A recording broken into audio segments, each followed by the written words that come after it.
Oh, oh god. Oh, this theme.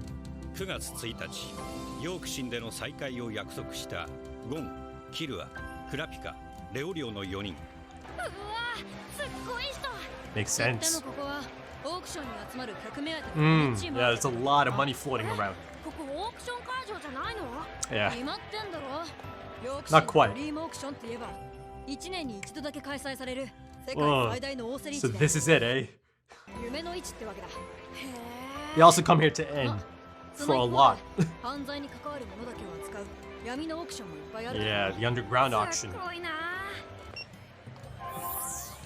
ってお前も携帯 Hey, I like his あん fit. たは必需品だろ。あ、そうだった。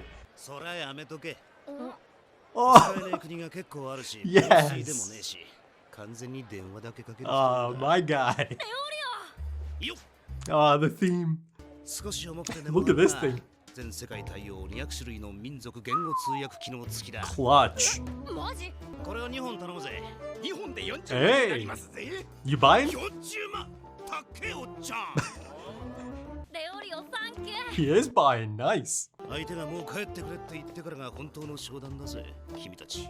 ある意味オークションから一番遠いキャラだよね。 Uh, 全く good to have him back, man. Good to have him back. お前らどうなんだ？何が？ Long あ story. れから修行して少しは強くなったん Yeah, だろ。 long story. 何？天空闘技場で密かにプレートを叩き返した？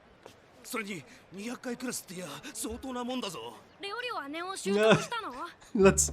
ああ、バッチリだぜ。 Oh? やったー。本当かよ。お前 Has ら he に though? 嘘言ってどうすんだよ。人間の持つ生命エネルギー、オーラを肉体に留めておくんだろう。 I mean, that's a part of it. それは天って言って念を使いこなすための4大行の一つ。念って他にも Ah, ある the theme. またなんでゲームなんか。そのゲームには親父に会うための手がかりがあると思うんだ。あ、ゲームにゴンの親父の手がかり？まあ話せば長くなるんだけどさ。それより問題は値段なんだよ。 He's gonna do a spit take. 最低落札希望価格が89億ジェニー。89億？お前ら所持金は？資金稼ぎに失敗しちゃって500万。いいか君たち。競売元のサザンピースってなオークションハウスの最高峰だぞ。お前らの予算じゃ入場料にも足んねえぜ。 Oh, ハ wow. ンターサイトのお宝リストでの入手難度は低かったのにね。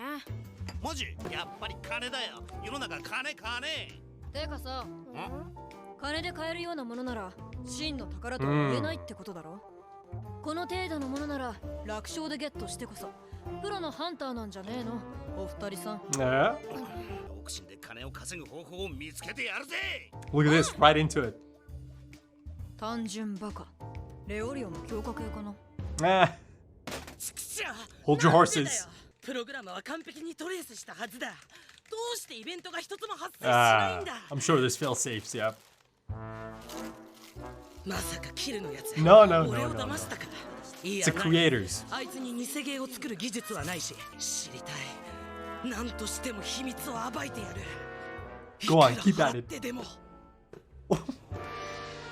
預金残高127億か。確実に競り落とすには。 I mean, more than 用意しておきたい twice. とこだな。15人やるから150億貸してくれ。ああ、うん。 Okay じゃ then. あ10歳くらいだったかな。最後に外出したのって。 Whoa. Oh, okay. This should be good. 貸し？なんだろう、かわしって。 A trade. かわし、競売方法の一つ。物々交換の俗称。他にも縛りなどがある。縛りってのは？売り手側が金品以外のある条件を示し、 A そ favor. の条件に最も Perhaps. 適した買い手に対して競売品を渡すやり方。こんな競売のやり方があったのか。下手すりゃ全世界のマフィアを敵に回すことになるからな。会場の中は全て信頼で成り立っている。だからコミュニティ側も防犯ビデオなどは使っていない。俺たちも地上のいざこざは全て忘れるのが暗黙の掟だ。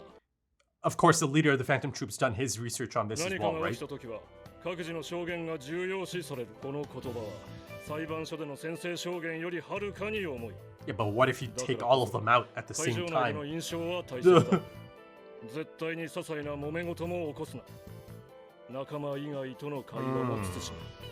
クラピカと戦慄は正面口側の監視。スクワラトーレはお嬢様の護衛だ。Squala. 条件競売が始まるよ。あ金はこちら300万相当のダイヤ。落札条件は腕相撲。最初にこの少年に勝った者に与えられます。参加費用は1万ジェニー。 Yeah, you're not beating that boy. それではオークションスタート。よし、俺がもらった。 Go on, Leorio. 相手の力具合を見て手加減すること、時々苦しいふりをすること。はい、ではあなたからレディー Kanosik Tonpa.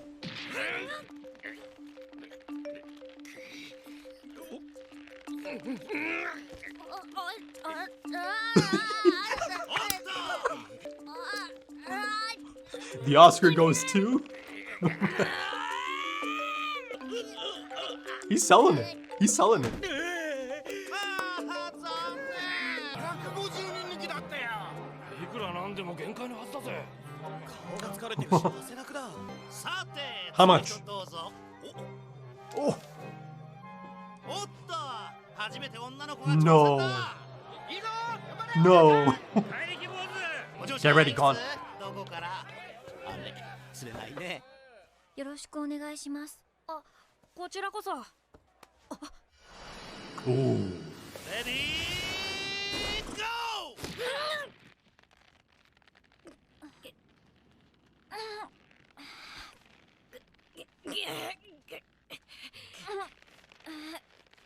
Is she messing around as well? はい残念負けちゃった。よかったねちゃん。ありがとうございました。 Oh, she's so どうい soft-spoken. たしまして。残念。今の本気だったろ。うん。誰なのかな Yeah. あの子。 Maybe she's wondering the same thing, right? Maybe she'll report this or report back 負 about け this. ちゃった。あの子強いよ。 Ah. んなガキがか。ちょっと欲しかったのにな。あのダイヤ。左でやればよかったのに。そうね。なぜ利き腕でやらなかったか。相手が右手出したからつい。 Hmm. もう時間ね、仕事開始よ。そうそう。 Franklin. それに買ったり競ったりは邪道だぜ。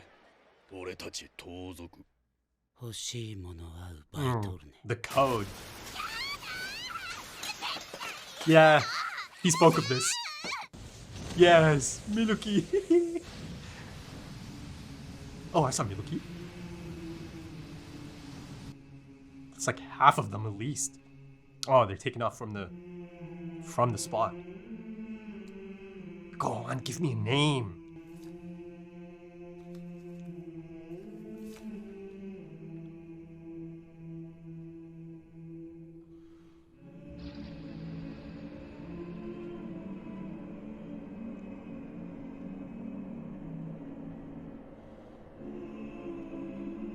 That symbol though, eh?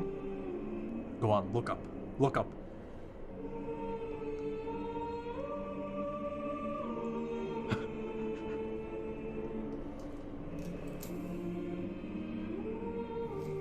Oh, this theme. Incredible.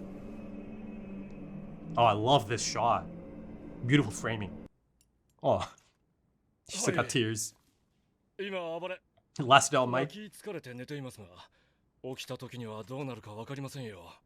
外からは変化なし。 Yes, this should give him a chance to talk. 了解。何かあったら連絡を入れる。 Go on then, Melody. Go on. 本当に現れるのか。幻影旅団は。 Go on, Melody. You can read it. You can read his heart at the moment, right? あの時の音と同じね。あなたはハンターの斡旋所から出てくるのを見たのよ。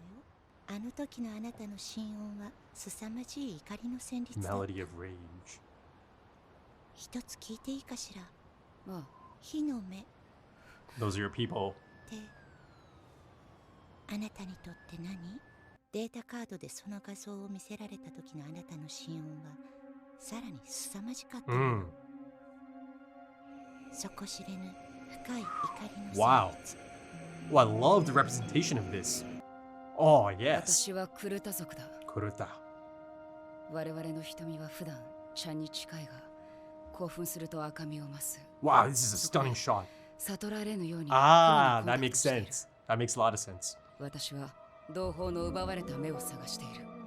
仲間のもとへどんなことをしても取り戻す。ダルツォルネに報告するか？ No. やめとくわ。殺されたくないからね。そこまでわかるのか？心の音は正直よ。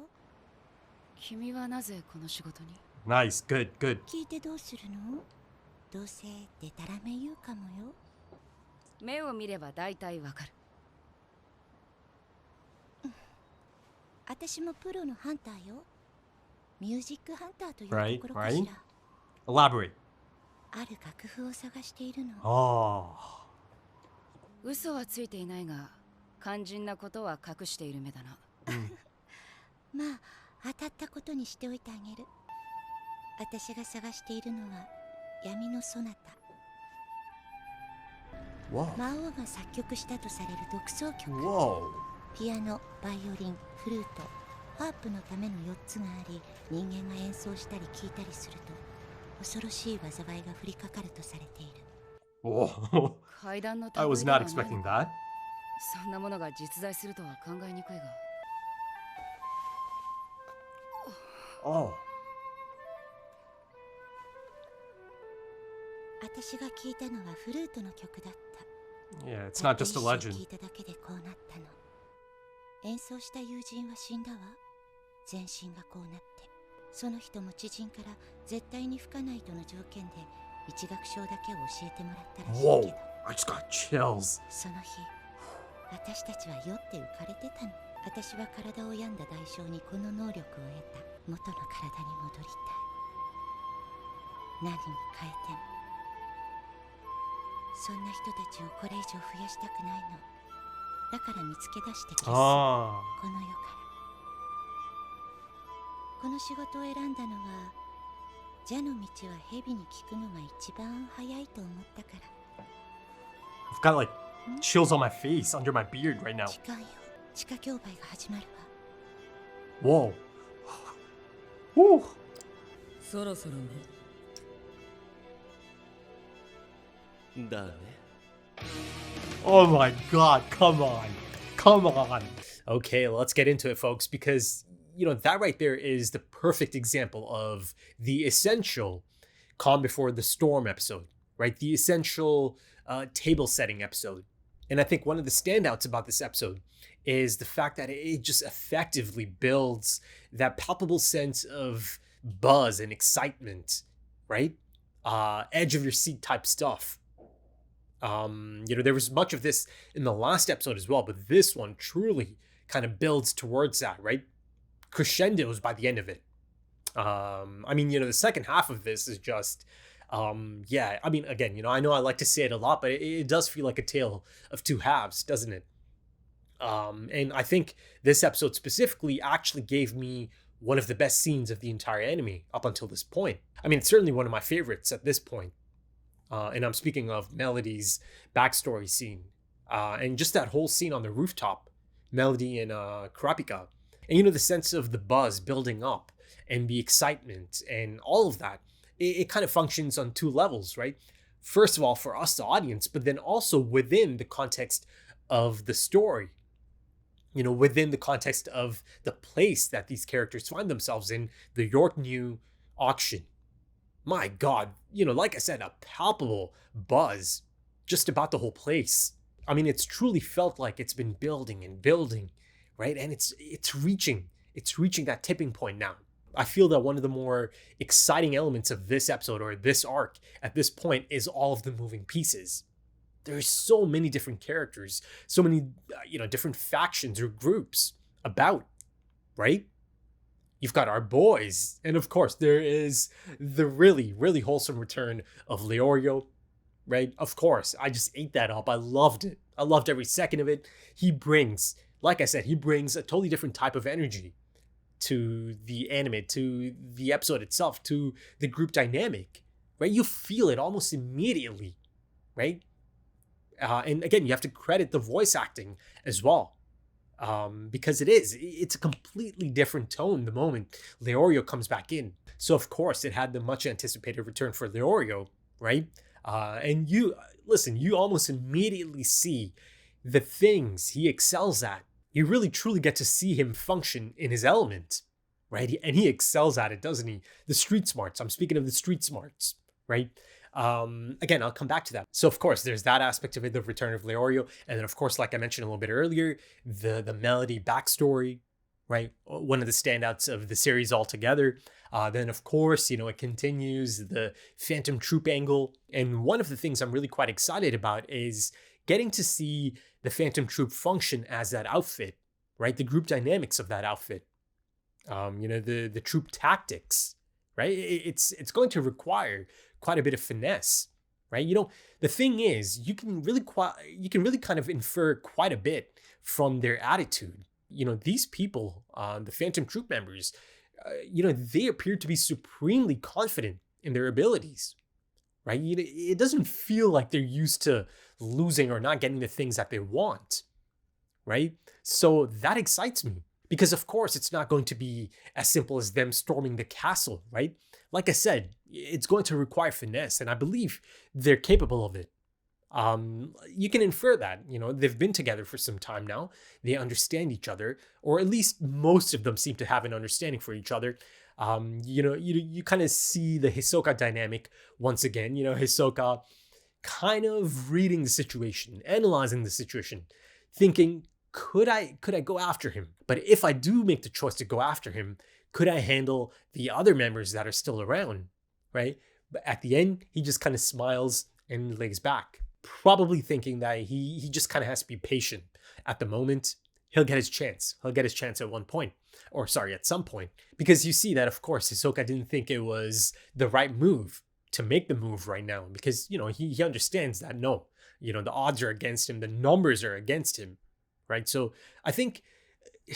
Listen, I still really haven't seen them in action, but over the past 2 episodes, I certainly get the feeling that, the Phantom Troop and the specific members of the Phantom Troop are not people that Hisoka can just kind of discard, right? These are not the same type of people that he's used to taking out, I think. And I did have that question about Hisoka, potentially getting a challenge. I think I'll get that challenge, or I'll get to see Hisoka get that challenge. I don't think he'll be able to discard the Phantom Troop quite as easily as he's been discarding people before this, right? It really feels like many of the members, maybe not all of them, but many of them can give him a solid one-on-one fight. And then on the flip side, I do think that maybe there could be a few of them that he could handle. Maybe not easily, but he should be able to handle them, I think. But also something that's really quite clear in that scene is that, it's not just a chance thing that, Hisoka's not finding the chief by himself, right? Like I said, the chief is clearly this intelligent fellow, right? He's a chief for a damn reason. He knows, I really truly believe he truly knows, or he has a solid idea about Hisoka's intentions or the type of person Hisoka is. But again, as Hisoka is studying the situation, he sees that, this is not a good chance. It's not the opening that he's looking for because there's other members around, right? And that in itself is clearly by design as well, isn't it? Again, the chief is not a dummy. He's just not. And in the last episode, they made it really quite clear that, these people, or at least a few of them, or at least a solid chunk of them, enough of them know about Hisoka's impressive abilities. Nobunaga specifically mentioned that, Hisoka's bungee gum is something that's really quite difficult to counter, right? If he knows it, of course the chief knows it too. But then let's switch the focus to Kurapika. At this point in time, can Kurapika actually take on any of these members? Because I simply cannot even think about the possibility of him deciding to go up against multiple members of the Phantom Troop. Realistically speaking, he would just get slaughtered. Now, from a realistic and logical standpoint, Kurapika is going to have to come up against a few of them, perhaps, right? If he does get that chance one-on-one, that's his best bet, right? And logical and realistic is something you do associate with Kurapika, don't you? So yeah, I think his best bet is to kind of gain a bit more insight about their specific abilities. And then find himself the perfect situation to strike, perhaps. And then, of course, if I'm talking about that aspect of it, him gaining insight about the Phantom Troop, then you immediately think about the potential meeting between Kurapika and Hisoka. Now, that being said, did it already happen off screen and then maybe you'll kind of go back to it at some point, or does it still need to happen? But yeah, let's see how it plays out because, for now, Kurapika alongside Melody, of course, is stationed outside, right? External security. So, any potential massacre, auction massacre, or bloodbath, as they've been alluding to, yeah, he's not going to be in the middle of that, right? But that itself could be a trigger. That could be the domino effect, right? It could just kind of set off everything, all of the moving pieces, all of the different, factions or groups. It really truly might kind of set the whole thing on fire, right? Figuratively, of course, though, maybe literally as well. And then, of course, that potentially means chaos, commotion, right? And you can use that. A lot of different people can actually use that to their advantage. The Phantom Troop themselves can also use that, and I'm sure they'll be using that, right? See, like I said earlier, that's one of the things I'm most excited about, to see how this outfit functions. It is essentially a heist mission as well, isn't it? It's a mixture of a few things. It's not a simple heist of, a get in, get out, don't be seen. It's not a good old Ocean's 11 type thing, but there's an element of that in there, right? Alongside kill them all. Like the chief said, take everything, kill anyone that gets in the way. But of course, let's not forget that the head of security for the Nostrada family did say that, they are expecting an attack, right? He specified that to all of them before sending them out on their specific locations to guard. And then, of course, if you go back to the last episode, you've got Neon's premonition as well. But then also going back to the head honcho, the chief, right? The head of the spider. Yeah, this whole idea of going after everything and killing everyone, right? Essentially making yourselves enemies of the mafia. Again, that kind of brings in the whole notion of ulterior motives, right? I just don't feel that this is just as simple as, yeah, he just feels like it. There's got to be some kind of motive, right? There's got to be a reason that he is okaying this. And then, of course, that makes me incredibly excited for any potential backstory, right? For the Phantom Troop, for the chief, for, maybe specific members. So yeah, if you happen to be playing that drinking game, take a shot. Take a shot, because I mentioned the backstory. Sooner or later, I always mention the backstory. Any potential backstory, I'm on board, man. Give me that juicy backstory. But then speaking of backstories, I got my fill of it. I certainly got my fill of it in this episode in one of the most incredible scenes. And, before I go any further, I've got to say there's parts of this scene and how it made me feel that are going to be entirely subjective, right? I don't know, maybe a few of you could relate, but the things I'm about to describe here, they might feel odd to many of you, I think. But I think even from an objective standpoint, the whole scene itself, the delivery of the scene, the mood, the tone of the scene is just, it's just fascinating, isn't it? I mean, I was completely entranced by that scene. Everything about that scene, it just kind of pulled me right in. There is a really interesting transportive quality about that scene, and it's a mixture of things, right? The nature of the backstory itself, right? It's tragic, it's heartbreaking, but then also, the score itself, the flute solo that kicks in.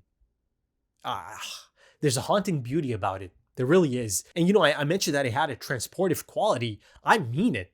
Listen, it might sound odd to many of you, but at points, it felt like I'm on that rooftop. I truly felt like that.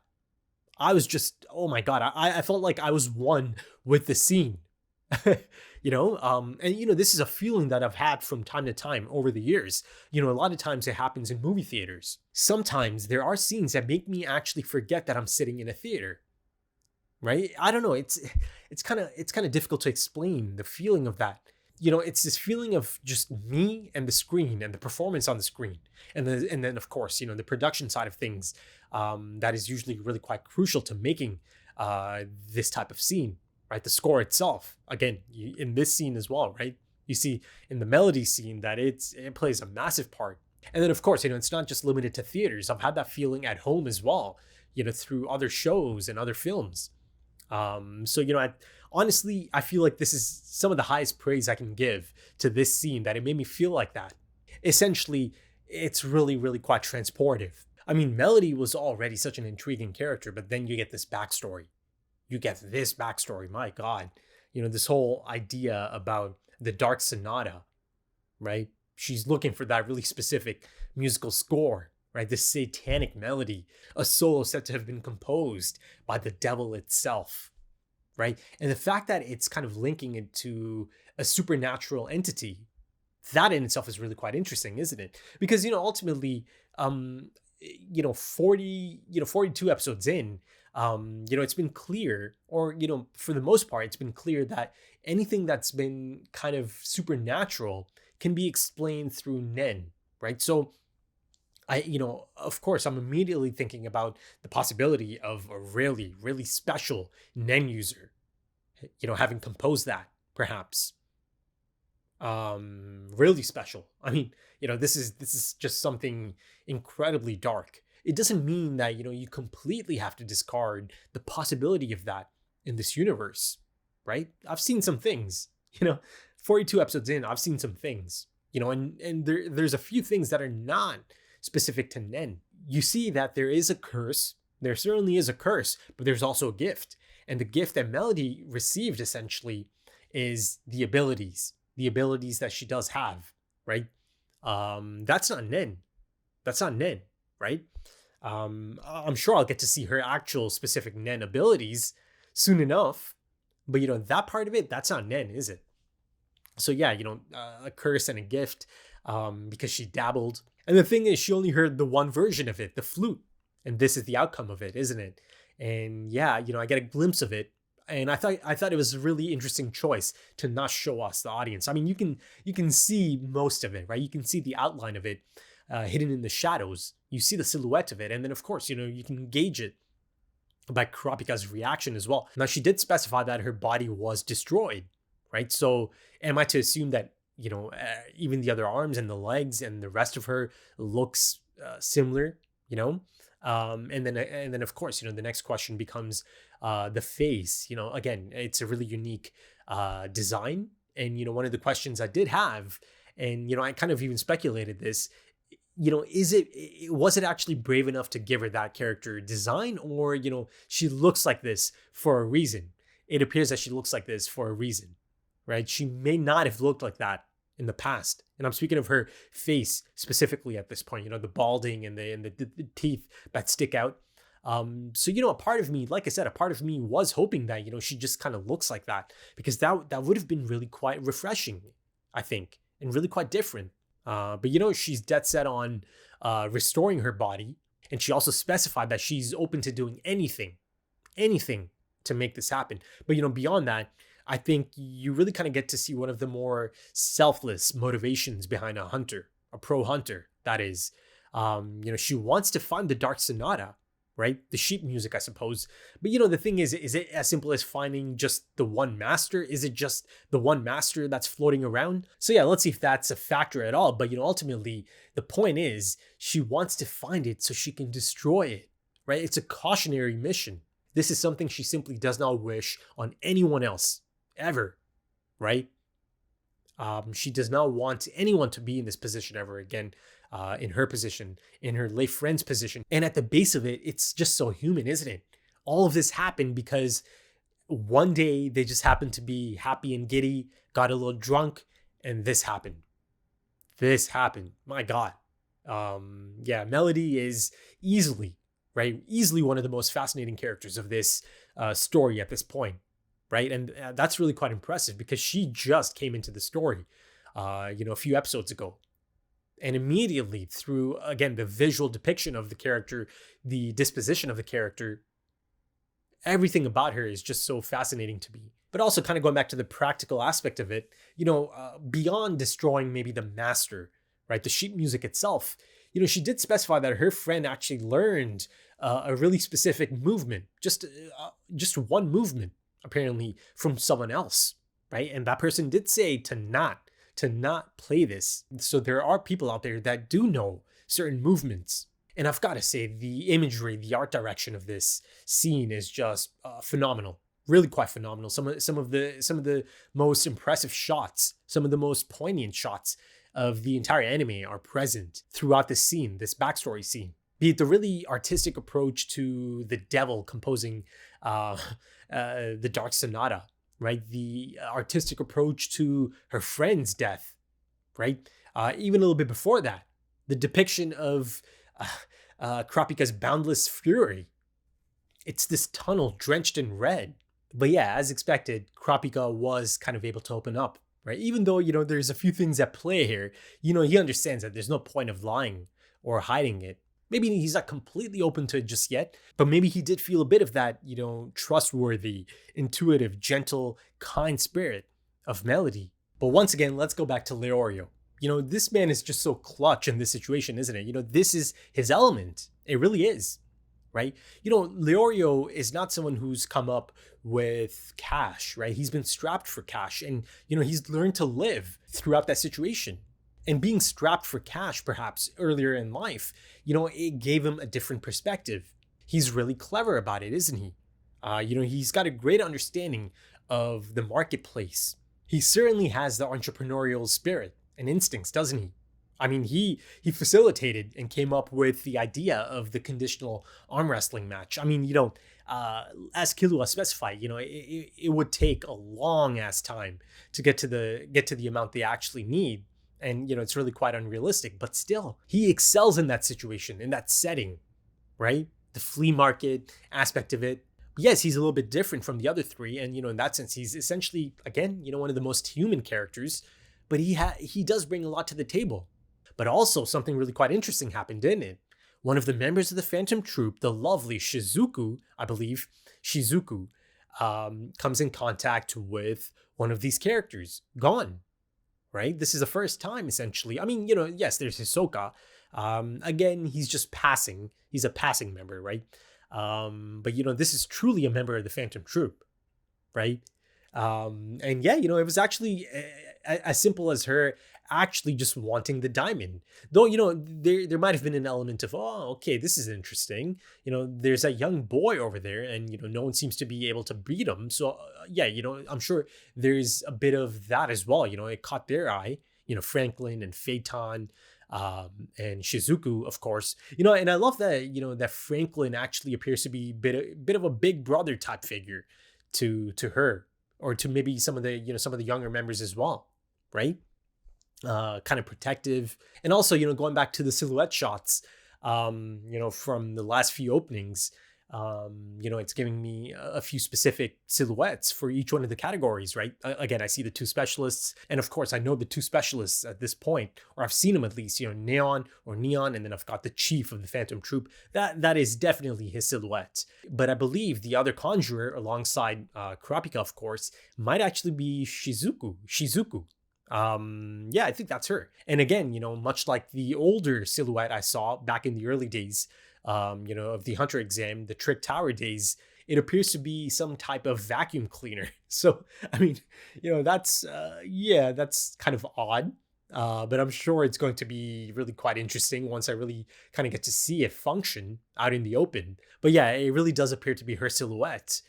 In both of those shots, right? You've got two of them to kind of go back to or reference at this point for many of these Phantom Troupe silhouettes. But I thought it was a really great moment to just have those three members of the Phantom Troupe just out there, right? Though, of course, they have a job to do. They do, Phaeton reminds them of that. And also, finally, there's a little bit more of Miluki, isn't there? I mean, there's much more than just a bit, because he is leaving. He's leaving his house, or the Zolodic estate. He's leaving Kukuru Mountain for the first time since he was 10, right? Because, he's getting frustrated. He believes he's cracked it, but he's not able to make that breakthrough. Now, I'm thinking that maybe the hang-up in his, analysis is Nen, isn't it? Surely that's got to be the hang-up. But again, if that is the case, that means Miluki is not a Nen practitioner at the moment, perhaps. Because, yeah, I feel like he's not able to break through the Nen aspect of it. Right, that the game itself, or the buildup of the game itself has Nen infused within it, and he got really frustrated, and so much so that he's doing something really out of character, something really quite rare. He's leaving, so he's going to show up at Yorknew as well, right? So you're going to have two Zoldycks out there in the middle of this, potentially. And he believes that the 15 billion that he might get from his father Silva might be enough, in addition to the 12.7 that he does have at the moment. He thinks that might be enough to secure a copy of it, right? And again, I believe the starting bid is 8.9 billion. So yeah, let's see. You know, if there wasn't already enough moving pieces, now you have Miluki coming in as well, right? And that introduces a different dynamic for Killua, having his brother there. And then, of course, speaking of Killua, you know, once again, I get a bit of an outfit change. You know, but the thing that's a little bit strange is that, you know, you keep getting these outfit changes for Killua, but not for the characters that are around him. You know, you see Leorio shows up in his full suit. You see Gon's got his iconic green outfit still on. I'm going to go ahead and assume that he's got multiples of that same outfit, right? But yeah, you know, it's a little bit strange. You know, I mean, I love it. I love seeing Killua's fashion sense on display, right? You see that he certainly takes an interest in his outfits and the way he presents himself.